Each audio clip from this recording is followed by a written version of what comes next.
सत्ता का दूसरा कार्यकाल। और सवाल अभी विपक्ष से, सवाल तो उससे होगा जिसके हाथ में ताकत हो, जिसके हाथ में पुलिस हो, संस्थाएं हो और मीडिया जिसके सामने नतमस्तक हो। सवाल तो उससे होगा ना। हम लेकर आए खबरों का एक ऐसा शो जिसमें सवाल होंगे सीधे, बेलाग और बेबाक उनसे जो सवालों से बचते हैं, जिनके हाथ में ताकत है। बेबाक सिर्फ द लाइव टीवी पर। द लाइव टीवी, सच सबसे आगे। नमस्कार, आप देख रहे हैं बेबाक, मैं अभिसार शर्मा। मैं क्यों ना कहूं कि इस देश में जो हो रहा है, चाहे संसद में हो, चाहे सरकार कानून के स्तर पर जो कर रही है, वो तानाशाही नहीं तो और क्या है। क्या वाकई अब भी हम कह सकते हैं कि भारत एक लोकतंत्र है? इन दो चेहरों पर गौर कीजिए। डॉक्टर कफील खान, गोरखपुर के डॉक्टर, आप जानते हैं कि इनका क्या हश्र किया गया था। पहले योगी सरकार ने इन्हें जेल में बंद रखा, उसके बाद जब रिहा हुए तो इन पर एनएसए, रासुका लगाकर, राष्ट्रीय सुरक्षा एक्ट लगाकर करीब 9 महीने तक जेल में रखा गया। अब ये दूसरा चेहरा देखिए, मुनव्वर फारूकी, कॉमेडियन, इन्हें 35 दिनों तक जेल में रखा गया और खुद जो पुलिस वाला था वो ये कह रहा था कि हमें नहीं मालूम इन्हें क्यों जेल में रखा गया है। मुनव्वर फारूकी के खिलाफ ऐसा कोई प्रमाण नहीं था कि उसने हिंदू देवी देवताओं का मजाक उड़ाया था।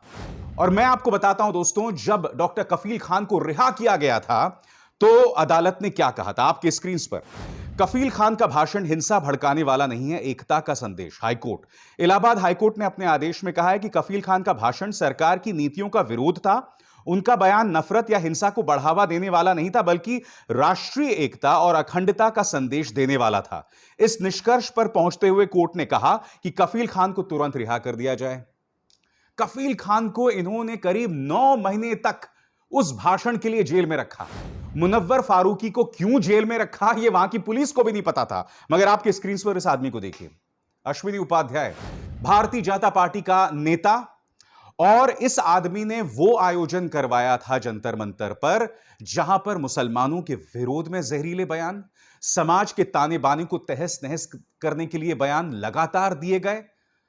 और जाहिर सी बात है कि अगर आपने एक आह्वान किया है और वहां पर लोग पहुंचकर इस तरह के नारे लगा रहे हैं तो जिम्मेदारी आपकी है। मगर इसे सिर्फ एक दिन के अंदर बेल मिल गई। दिल्ली पुलिस ने शायद अपनी तरफ से इतना कमजोर केस पेश किया दोस्तों कि सिर्फ एक दिन के अंदर इसे बेल मिल गई। 24 घंटे भी यह हिरासत में नहीं रहा। मैं जानता हूं कि अदालत ने उन्हें 2 दिन की न्यायिक हिरासत पर भेजा, मगर वो खत्म होने से पहले ही उसे बेल मिल गई। पुलिस ने खुद हिरासत के लिए शायद नहीं मांगा था। इन 3 चेहरों को फिर से देखिए, कफील खान, मुनव्वर फारूकी और अश्विनी उपाध्याय। मैं यह समझना चाहता हूं कि इस देश में न्याय अलग अलग क्यों है, कानून का तकाजा अलग अलग क्यों है, और अब भी हम यह दावा करते हैं कि इस देश में न्याय हो रहा है, इस देश में इंसाफ हो रहा है। अब भी हम आंखें बंद करके इस चीज को बर्दाश्त करते रहेंगे कि हमारे समाज के, हमारी आने वाली पीढ़ियों के, मौजूदा पीढ़ियों पे, हमारे युवा के नसों में किस तरह से जहर भरा जा रहा है।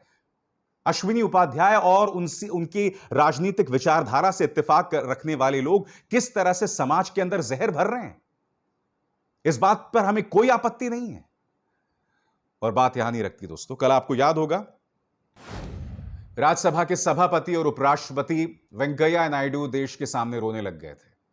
उन्होंने यह कहा था, यह तस्वीर देखिए, वीडियो देखिए जो चल रहा है इस वक्त आपकी स्क्रीन पर। उन्होंने कहा कि मैंने राज्यसभा के अंदर इस तरह की अनुशासनहीनता नहीं देखी। दरअसल एक दिन पहले यह वीडियो सामने आया था जिसमें विपक्ष जो है वो प्रदर्शन कर रहा था कि यह सरकार अडानी और अंबानी की गुलामी ना करे और किसानों के पक्ष की बात करे।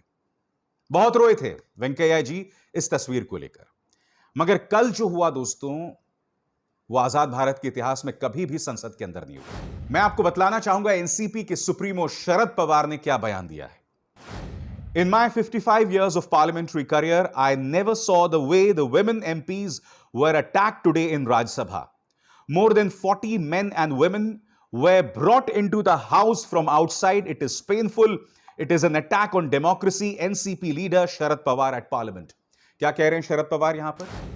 मैं 55 साल इस संसद में रहा हूं, मगर आज तक मैंने ऐसा नजारा नहीं देखा जब 40 लोगों को आदमी और औरतों ने सांसदों के साथ जबरदस्ती की, इन्हें बाहर से लाया गया था, यह बहुत ही दर्दनाक है, ऐसा शरद पवार कह रहे थे।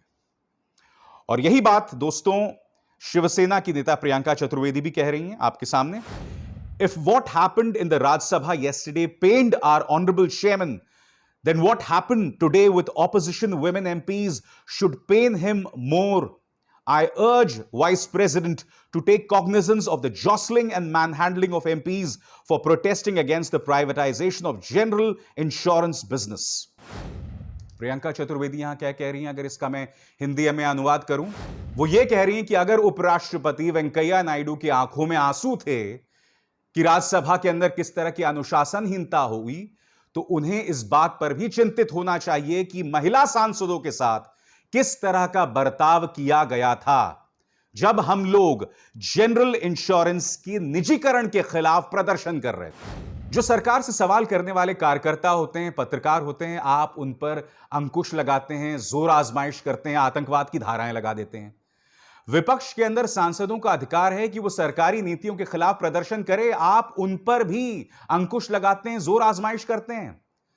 मगर अब दोस्तों इन्होंने तमाम हदों को पार कर दिया। आप जानते हैं पिछले 6 दिनों से कांग्रेस के नेता राहुल गांधी का ट्विटर अकाउंट जो है वो सीमित कर दिया गया है, रेस्ट्रिक्ट कर दिया गया है। क्यों? क्योंकि आप जानते हैं कि दिल्ली कैंट में 9 साल की एक दलित बच्ची का बलात्कार और उसके बाद हत्या हुई थी।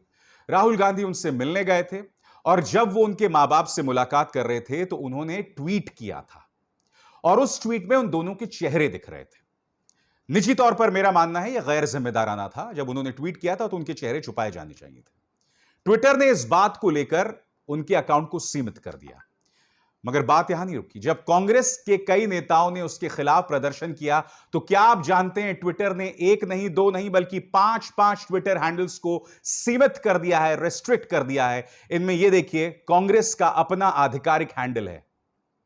यह जानकारी देखिए जो आप इसमें देख रहे हैं, कांग्रेस के हैंडल को भी सीमित कर दिया गया है। रणदीप सुरजेवाला आपकी स्क्रीन पर, इनके भी हैंडल को सीमित कर दिया है और इसी तरह कांग्रेस के 3 अन्य अकाउंट्स को भी सीमित कर दिया गया है क्योंकि वो राहुल गांधी का समर्थन कर रहे हैं। मगर बात यहां नहीं रुकती दोस्तों। हमारे सूत्र हमें यह बता रहे हैं कि मोदी सरकार ने ट्विटर पर अब दबाव बनाया है कि आप राहुल गांधी के अकाउंट को हमेशा के लिए खत्म कर दें, निलंबित कर दें। हम क्यों कह रहे हैं कि ट्विटर मोदी सरकार से डर गया है? उसकी वजह साफ है। आपके स्क्रीन पर यह है अमित मालवीय, भारतीय जनता पार्टी के प्रचार तंत्र का मुखिया। क्या आप जानते हैं जब हाथरस में गुड़िया के साथ बलात्कार और फिर हत्या की गई थी तो इसी अमित मालवीय ने ट्विटर में बाकायदा बलात्कार पीड़िता का वीडियो डाला था, यह कहते हुए कि उसका बलात्कार हुआ ही नहीं, जबकि कानून यह साफ तौर पर कहता है कि जो भी बलात्कार पीड़िता का वीडियो या उसकी तस्वीर सार्वजनिक करेगा उसके खिलाफ कानूनी तौर पर सख्त कार्रवाई की जाएगी, यहां तक कि उसे 2 साल की जेल भी हो सकती है, जैसा कि इन धाराओं में साफ तौर पर लिखा गया है। यही नहीं, जब हाथरस की पुलिस ने मामला दर्ज किया था तो धारा 376D के तहत दर्ज किया था, यानी कि बलात्कार का मामला। बावजूद उसके इस शख्स अमित मालवीय ने बलात्कार पीड़िता का वीडियो जो है पोस्ट किया था। तो ट्विटर से हमारा सवाल कि ये दोहरे मापदंड क्यों? सबसे बड़ी बात, इस गुनाह के लिए अमित मालवीय को जेल में होना चाहिए। दूसरी बात, उसका ट्विटर हैंडल निलंबित कर दिया जाना चाहिए। ट्विटर ने ऐसा क्यों नहीं किया? देश में विपक्ष के नेता सवाल करते हैं और ये तथाकथित 56 इंची सरकार सवालों से डर जाती है। पूरी मिसाल मैं आपके सामने दे रहा हूं, कोई एक राहुल गांधी की मिसाल नहीं है। डॉक्टर कफील खान सिर्फ सवाल करने, नागरिकता बिल के खिलाफ आंदोलन प्रदर्शन करने गए थे, एक भाषण दिया था जो कि सामाजिक समरसता की प्रतीक थी। उनको 9 महीने इन्होंने जेल में डाल दिया था। मुनव्वर फारूकी ने क्या किया कोई नहीं जानता, जेल में डाल दिया 1 महीने के लिए। राहुल गांधी के ट्विटर का अकाउंट को अब मोदी सरकार खत्म करना चाहती है। विपक्ष जब प्रदर्शन करता है तो उन पर अंकुश लगाया जाता है। मैं आपसे फिर पूछना चाहता हूं, जो कार्यक्रम की शुरुआत में मैंने कहा कि हम इस ढोंग को क्यों जी रहे हैं? यह देश अब लोकतंत्र है या नहीं? अब सवाल आपको खुद से पूछना होगा। और अगर यह देश लोकतंत्र नहीं है, अगर यह देश तानाशाही की तरफ बढ़ रहा है, तो यह मत सोचिए, इस बात को लेकर तालियां मत बजाइए, यह मत कहिए कि यह देश जो है वो लोकतंत्र के लायक नहीं है। नहीं, कल को निजाम बदलेगा, कल को सत्ता बदलेगी, और आप जानते हैं क्या होने वाला है। मेरी बात ये बहुत ध्यान से सुनिएगा। कल जब दूसरी सरकार आएगी जिन पर आप इस वक्त अत्याचार कर रहे हैं, जब उस दल की सरकार आएगी तो वो लोग भी यही करने वाले हैं। न सिर्फ भारतीय जनता पार्टी के नेताओं के साथ, बल्कि उनके पालतू मीडिया के साथ भी वो लोग वही करेंगे, उनके पालतू नौकरशाहों के साथ भी वही करेंगे। और तुम जो 2-2 रुपए प्रति ट्वीट पर बिकने वाले कीड़े ट्रोल्स हो, तुम्हारे साथ भी ये किया जाएगा। तुम्हें तो ऐसे साफ कर दिया जाएगा, पता ही नहीं चलेगा तुम्हें।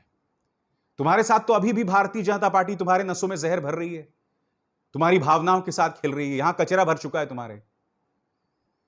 तो मैं यही समझना चाहता हूं, आज जो तुम तालियां बजा रहे हो, कल क्या करोगे जब तुम्हारे साथ भी वही होगा। मगर दोस्तों, मैं आपको बताना चाहूंगा कि विपक्ष ने कड़े तेवर अपना लिए हैं। जिस तरह से लोकसभा और राज्यसभा को मोदी सरकार ने अनिश्चितकालीन स्थगित कर दिया है, लोकसभा और राज्यसभा के सत्रों को अनिश्चितकालीन स्थगित कर दिया, उसके खिलाफ विपक्ष जो है मैदान में। आप देख सकते हैं तस्वीरों में, यहां पर राहुल गांधी जो हैं वो उसका नेतृत्व कर रहे हैं और तमाम जो नेता हैं वो प्रदर्शन कर रहे हैं। पत्रकार प्रशांत कुमार का ये ट्वीट है और इस वीडियो में आप देख सकते हैं राहुल गांधी दिखाई दे रहे हैं और विपक्ष के अन्य नेता भी दिखाई दे रहे हैं। और यह प्रदर्शन जो है वो सरकार के खिलाफ है, किसान बिल के खिलाफ है, बढ़ती कीमतों के खिलाफ है, पेगासस के जरिए जो आपके फोन्स को हैक किया जा रहा है उसके खिलाफ है, और कई मुद्दों पर विपक्ष जो है वो प्रदर्शन कर रहा है। जिस तरह से साइनडाई यानी कि लोकसभा और राज्यसभा के सत्र को साइनडाई स्थगित कर दिया गया है, उसके खिलाफ यहां पर प्रदर्शन किया जा रहा है। The parliament session is over, and frankly, as far as 60% of the country is concerned, there has been no parliament session, because the voice of 60% of this country has been crushed, humiliated, and yesterday in the Rajya Sabha physically beaten. We raised the issue of Pegasus. We asked the government to debate Pegasus. The government refuses to debate Pegasus. We raised the issue of farmers outside Parliament because we cannot raise it inside Parliament. We raised the issue of price rise outside Parliament because we could not raise it inside Parliament. And today we have come here to speak to you because we are not allowed to speak inside Parliament. This is nothing short of the murder of the democracy of this country. दिक्कत क्या है दोस्तों कि ये सरकार सवालों के जवाब नहीं देना चाहती है। हमारे देश के वो प्रधानमंत्री जिन्होंने पिछले 7 साल से प्रेस कॉन्फ्रेंस नहीं की, और जब सवाल किया जाता है तो पालतू मीडिया ये कहता है कि नहीं, मन की बात तो करते हैं। मजाक नहीं कर रहा हूं दोस्तों। एक पत्रकार थे, जब उनसे किसी ने पूछा था कि भाई हमारे प्रधानमंत्री तो प्रेस कॉन्फ्रेंस ही नहीं करते हैं, तो उन्होंने कहा नहीं नहीं, मन की बात तो करते हैं। तो ये हालत हमारे पत्रकारों की है दोस्तों। मगर वीडियो फिर से आपके सामने दोस्तों, राहुल गांधी प्रदर्शन कर रहे हैं तमाम विपक्ष के नेताओं के साथ, और मैं उम्मीद करता हूं कि विपक्ष मजबूती से जनता के मुद्दे उठाएगी, क्योंकि मीडिया तो नहीं उठा रही है दोस्तों। और मीडिया क्यों नहीं उठा रही है मैं आपको बताता हूं। ये तस्वीर देखिए, सूरजपाल अमू भारतीय जनता पार्टी का नेता है, जहरीले बयान देता है, और यहां पर देश का सबसे ज्यादा जो देखे जाने वाला चैनल है उनकी एक पत्रकार के साथ खड़े होकर हंस रहा है। मैं ये नहीं कहता हूं कि ये पत्रकार या ये चैनल सूरजपाल अमू के जहरीले विचारधारा से इत्तेफाक रखता है, नहीं, मगर ये प्रतीक है, ये अपने आप में प्रतीक है कि हमारे मीडिया का क्या हाल हो गया है। हमारा मीडिया न सिर्फ सत्ता यानी भारतीय जनता पार्टी के सामने नतमस्तक है, उनसे सवाल नहीं कर सकता है, मगर जो उनके जहरीले चिंटू हैं, सही सुना आपने, उनके जो नफरती चिंटू हैं, उनके साथ भी ये लोग हंसी ठट्ठा करते हैं। मैं आपको एक और मिसाल देता हूं। ये माननीय जो हैं एबीपी न्यूज के पत्रकार हैं। तस्वीर में देख सकते हैं प्रधानमंत्री एक 10 साल की बच्ची से मुलाकात कर रहे हैं। यह आदमी क्या झूठ बोल रहा है, पहले मैं पढ़ के सुनाना चाहता हूं और फिर मैं इसको एक्सपोज करूंगा। यह पत्रकार, जिसका नाम विकास भदौरिया, कह रहा है एक 10 साल की बच्ची ने पापा से जिद की कि मुझे देश के प्रधानमंत्री से मिलना है। पापा ने बार बार बच्ची के जिद को टाला। एक दिन बच्ची ने अपने पापा के लैपटॉप से मेल कर दिया। बच्ची ने लिखा, मैं अनिशा हूं और आपसे मिलना चाहती हूं। प्रधानमंत्री नरेंद्र मोदी ने ईमेल का जवाब दिया, दौड़ी चली आओ। यह है इनका ट्वीट दोस्तों। एबीपी के पत्रकार हैं, कोई बहुत छोटा मोटा चैनल नहीं है, देश के सबसे ज्यादा देखे जाने वाले चैनल्स में है। सरासर झूठ। हकीकत क्या मैं आपको बताता हूं। यह देखिए, न्यूज, एबीपी न्यूज ने भी वही झूठी खबर चलाई। 10 साल की बच्ची ने प्रधानमंत्री को मुलाकात के लिए मेल किया। इसके बाद प्रधानमंत्री मोदी ने उस बच्ची से मुलाकात की। हकीकत क्या है दोस्तों, यह जो अनिशा लड़की है वो डॉक्टर सुजय विखे पाटिल, यह सांसद अहमदनगर से उनकी बेटी है। और बाकायदा यहां पर आप तस्वीरों में देख सकते हैं डॉक्टर सुजय विखे पाटिल का ट्विटर हैंडल। यहां पर प्रधानमंत्री नरेंद्र मोदी सुजय विखे पाटिल से भी मुलाकात कर रहे हैं, उनकी 10 साल की बेटी से भी मुलाकात कर रहे हैं और उनके परिवार के बाकी सदस्यों से भी मुलाकात कर रहे हैं। यानी कि प्रधानमंत्री ने सिर्फ उस 10 साल की बच्ची से मुलाकात नहीं की, सुजय विखे पाटिल से भी मुलाकात की। मैं आपसे पूछना चाहता हूं ना, कोई भी 10 साल की बच्ची ऐसी जाके प्रधानमंत्री से मिल लेगी? मगर यह पत्रकार, एक बड़े और जिम्मेदार न्यूज चैनल का पत्रकार, झूठ बोल रहा था। तो फिर से ये दो तस्वीरें देखिए, एक पत्रकार का झूठ और एक तरफ एक और पत्रकार, एक आदमी जो समाज में जहर बोने का काम करता है। क्योंकि आपको याद होगा सूरजपाल अमू ने क्या बयान दिया था कि मुसलमानों को मारने का अधिकार हमें भी क्यों ना मिले। और उसके बाद भारतीय जनता पार्टी हरियाणा ने इसे अपना प्रवक्ता बना दिया। हालांकि मुझे इस बात पर कोई ताज्जुब नहीं है, बीजेपी में आपको ऐसे ही लोग मिलेंगे। मगर जो मैं आपको बतलाने का प्रयास कर रहा हूं दोस्तों कि हम एक बहुत विकट स्थिति में, बहुत ही अजीबोगरीब स्थिति में हैं, जहां हमारा मीडिया झूठ बोलता है, जहां हमारे बड़े बड़े एंकर्स जो हैं न्यूज चैनल्स के, वो जहरीले आदमियों के साथ खड़े होकर हंसी ठट्ठा लगाते हैं। मैं फिर दोहरा दूं, वो तस्वीर प्रतीकात्मक है। मेरा यह नहीं कहना है कि वो उनकी जहरीली विचारधारा से इत्तेफाक रखती होंगी, मुद्दा वो नहीं है। मुद्दा यह है कि कई बार हमारे न्यूज चैनल, मैं नहीं जानता हूं ये चैनल या नहीं, मगर कई न्यूज चैनल्स झूठ बोलते हैं, जहरीली बयानबाजी करते हैं, और वो सिर्फ इसलिए करते हैं ताकि भारतीय जनता पार्टी को उसका चुनावी फायदा हो। और ये खत्म नहीं होने वाला है, क्योंकि 7 महीने बचे हैं उत्तर प्रदेश के चुनावों में, यही सब होने वाला है। मुझे दुख इस बात का है दोस्तों कि देश इसकी कीमत चुकाएगा। मैं बार बार आपसे कहता हूं, एक वजह है क्योंकि मैं खुद एक पिता हूं, मेरे 2 बच्चे हैं। उनकी चिंता होती है कि मैं किस तरह का समाज, किस तरह का देश उन्हें विरासत में देकर जा रहा हूं। यह चिंता हर इंसान को होनी चाहिए, आपको होनी चाहिए अगर आप मां बाप हैं। आप अगर उसी जहर को अपने घरों में देखते हैं, अपने ड्राइंग रूम्स में बैठ के देखते हैं, तो आपको शर्म आनी चाहिए, शर्म आनी चाहिए। द लाइव टीवी, सच सबसे आगे।